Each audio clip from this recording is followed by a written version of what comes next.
So about a week ago, I posted this on the community tab saying I was going to do another NHL Would You Rather, and for all the other previous Would You Rathers, I just made up the questions myself, but in this one, I wanted to get you guys involved because these are always my favorite videos to make, so I asked you guys to, give some NHL Would You Rather questions, and there was a lot of good ones. Obviously, I couldn't choose all 89, but, I tried my best to choose a lot of the good ones, and don't be upset if yours isn't in this one because there is an NHL Deal or No Deal coming out, I believe, tomorrow or the next day, and that is going to be the biggest one yet. I chose the most in that one that I have in any other previous Deal or No Deal, so hopefully you guys are excited for that. But in this Would You Rather, usually I have another hockey YouTuber on to do them with me. It was supposed to be I Don't Give Kachuk. Make sure you guys subscribe to him. His thing is going to be down in the description. I want to try to get him up there around 1,000 subs, so if you guys can subscribe to him, that would be great.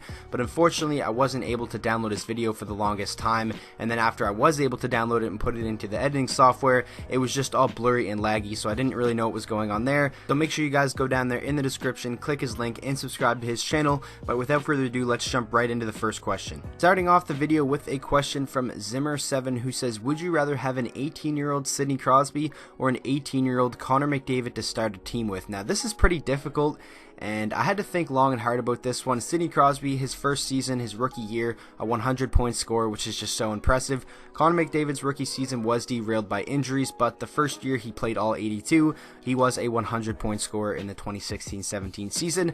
But I think my answer for this one, give me Sidney Crosby, because I feel like at the time when he was a rookie, he was the more developed all-around player, than Connor McDavid was in his first couple of seasons. And Connor McDavid has only made the playoffs once, and obviously over Sidney Crosby's pretty much entire career, it just has been very impressive how good Pittsburgh has been with him there as the best player. He did have a little bit more help than Connor McDavid has, but nonetheless, I think my answer would be Sidney Crosby. It would be completely different if it was like, who would you rather have at this point in their careers? Obviously, I would take McDavid because he's younger, but if both of them are the same age at 18 years old and we're on the trajectory to have the careers that they're going to have, I honestly think my answer would be Sidney Crosby. Next up, we have a question from Tyson Gratton, who says, sign Laine for 10 mil or trade him. Now, if I had to choose out of these two, if I was Kevin Cheveldayoff, the GM of the Jets, I think I would trade him. I don't think he's worth $10 million, especially after the year that he just had. But honestly, I think that could be a blessing in disguise, because maybe now the Winnipeg Jets could get him for a little bit of a cheaper contract than they would have had to given him.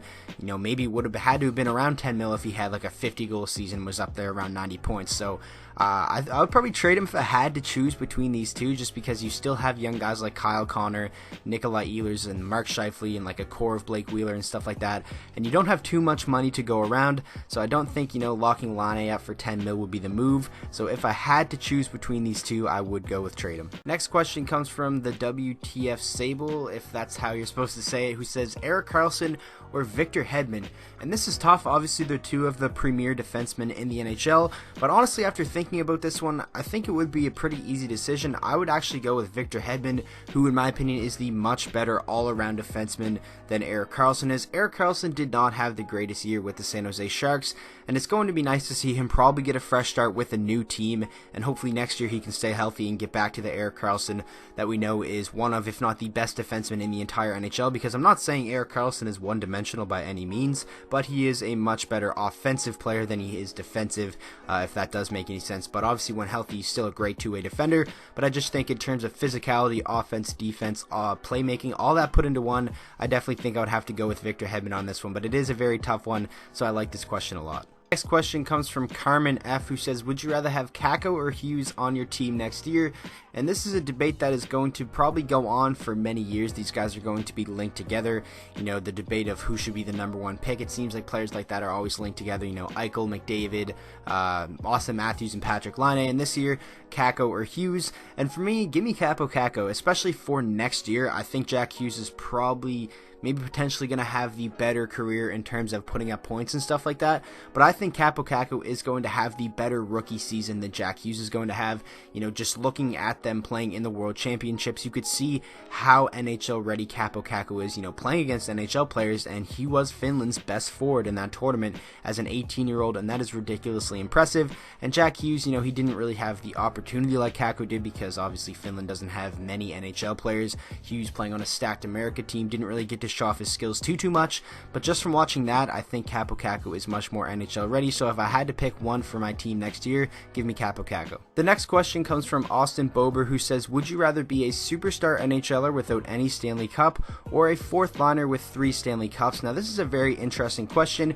You know, if you're a superstar, you're definitely one of the bigger names in the league, putting up a lot of points on a big contract, making a lot of money. But I think for me, I would rather be a fourth liner with 3 Stanley Cups. I mean, every kid that wants to grow up and be in the NHL dreams of winning 1 Stanley Cup, and then winning 3, I definitely think that would be pretty cool, you know, playing through the playoffs and stuff like that, and you're still a part of the team. Like, you're a fourth liner. Every part of the team is still important, and it's not like you're broke or anything. You're still making a lot of money even if you're in the NHL, no matter what your role is. So I definitely think I would go with being a fourth liner, winning those 3 cups. Next up, we have the last question of the video. This one comes from Cav and Joe the Show. They have a YouTube channel. You guys should go subscribe to them. They make hockey content, and their question is, would you rather build your team around defense, Zach Werenski, Charlie McAvoy, or Thomas Chabot? Now, this is hard because they are all still young, and it's kind of hard to predict who's going to have the better career. My favorite player out of these 3 would probably be Zach Werenski, but if I had to choose one, like if I was doing a fantasy draft in real life, I think I would go with Thomas Chabot. He was just so impressive to me this year. He kind of just has a demeanor of someone who's been in the league for a long time, and he's still so young. I think he's going to be the next captain of the Senators. I think he'll be a great captain, and he's good in his defensive end while he still put up a pretty significant amount of points this year. Don't get me wrong, I love McAvoy, I love Werenski. I think they're all going to have fantastic careers, but my answer for this one would be Thomas Chabot. So that is going to wrap up today's video. I really hope you guys did enjoy. I do once again apologize for not having another YouTuber on to do these with me. You know, like I said, it just didn't work. The video was blurry and all that type of stuff, but his links are going to be in the description. Go subscribe to him, and make sure to look out for the NHL Deal or No Deal. I'm doing that with Patrick Laine either tomorrow or the next day, so look out for that, and thanks for all the support lately, guys, and I'll see you guys all in the next video.